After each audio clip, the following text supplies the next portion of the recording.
Story 1.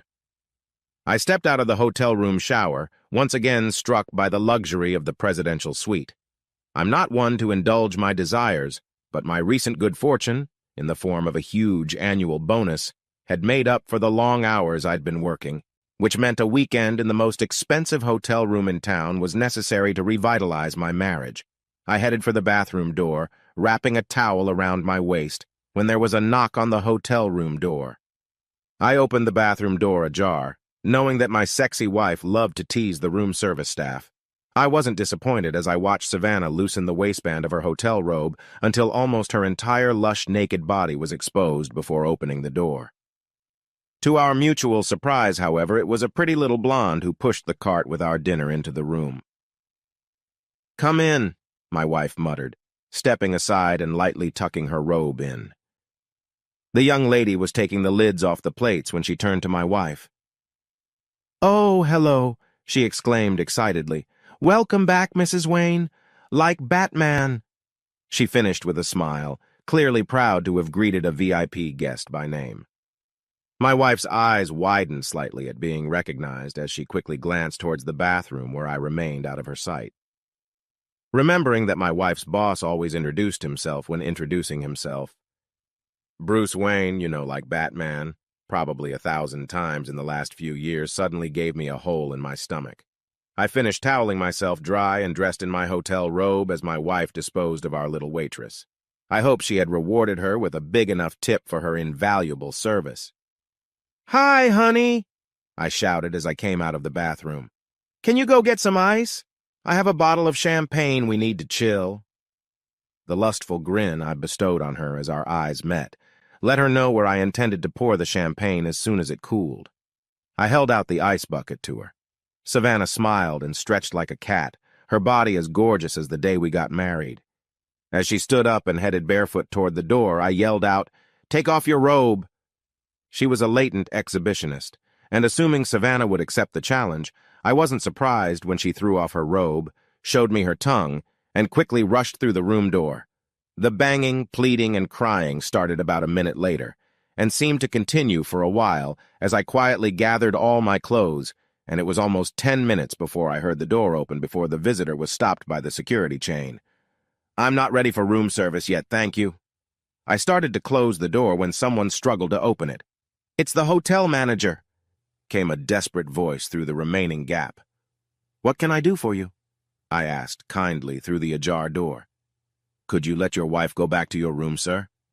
he asked sweetly. Apparently, he didn't like to scandalize the people who had booked the presidential suite. "My wife?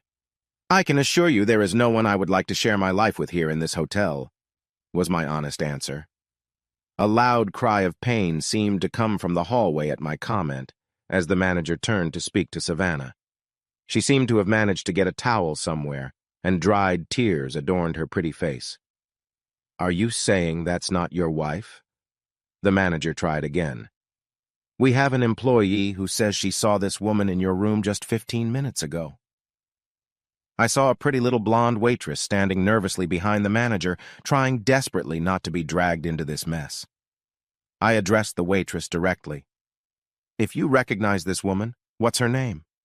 While the waitress answered in a timid voice, "Mrs. Wayne?" A loud "not EET" came out of Savannah's mouth. I looked at my sobbing, soon-to-be ex-wife. "I'm definitely not Wayne. My last name is Lyons. Maybe this woman is a prostitute who got lost. Now, if you'll excuse me, I have a busy day ahead of me." And with those words, I closed the door on my wife and marriage. Story 2.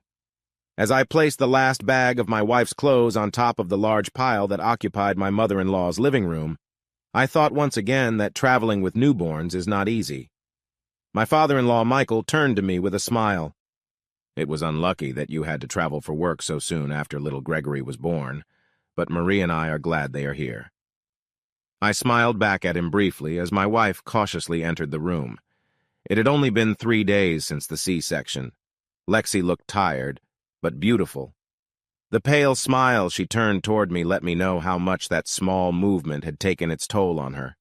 She gratefully allowed her mother to help her into the padded chair I'd carried only moments ago, and her satisfied sigh let me know that she planned to spend a lot of time there during my absence. I looked around at the scene in front of me, my wife and newborn surrounded by loving relatives. "Michael," I said somewhat loudly, raising 3 pairs of curious eyes to meet mine. "Do you remember what you said at our wedding when the priest asked, 'Who is giving this woman in marriage?'" Michael's eyes flashed for a moment at this pleasant memory as he answered with a smile on his good-natured face. "Of course I remember, Jared. It was one of the proudest moments of my life," I said. "Her mother and I." Marie and Lexi looked at Michael with identical smiles as they joined him in that happy memory. I let the moment linger a little longer before saying it outright. "Well, I'd like her back." All 3 smiles wavered for a moment before Michael and Marie burst into laughter. The complete lack of emotion in my speech and my continued silence slowly stopped their mirth. "What are you talking about, Jared?" Michael asked, more curiosity than concern on his face. Instead of answering, I simply pulled my iPhone out of my pocket and pressed the play button. Michael's eyes widened as he heard his own voice coming from the small speaker. "Mrs. Frizzell said she saw you having dinner with Aaron Stender last night." Lexi's voice came through clearly.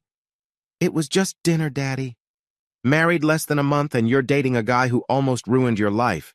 You're out of your mind." "It was just a dinner," Lexi interrupted firmly. "Aaron just wanted a chance to say goodbye properly, and with all the wedding madness, we couldn't get together sooner." "You better be careful," Michael's voice warned. "If Jared finds out—" Lexi cut him off. "Jared won't find out, and I'm not going to ever see Aaron again, so you can relax." I put my phone back in my pocket as the recording came to an end. "You're not going to abandon my daughter because of one date that happened almost 10 months ago?" Michael asked incredulously. His wife and daughter seemed equally shocked as they sat behind him. "No," I answered quietly. "Only a crazy man would leave his wife for one date with an ex-lover." I made sure to emphasize the ex as I slowly shifted my gaze to the small crib with the newborn baby. 2 pairs of eyes slowly followed mine, widening with growing horror as the realization of what I was saying finally came. As for my soon-to-be ex-wife, she covered her face with her hands, silent sobs shaking her entire body as the real reason for the sudden move-in with her parents came to her attention. I took another look back at the scene, finally letting the sadness I had been holding back overwhelm me. All my hopes and dreams were over before they even began. I turned toward the door. The rest of her belongings would arrive with the movers later today. Please understand that as far as I am concerned, our relationship and marriage is null and void. I have no desire to ever speak to your whore daughter again, and I would appreciate it if you could convince her to simply sign the divorce papers when they arrive. And with those words, I walked out the door to start all over again.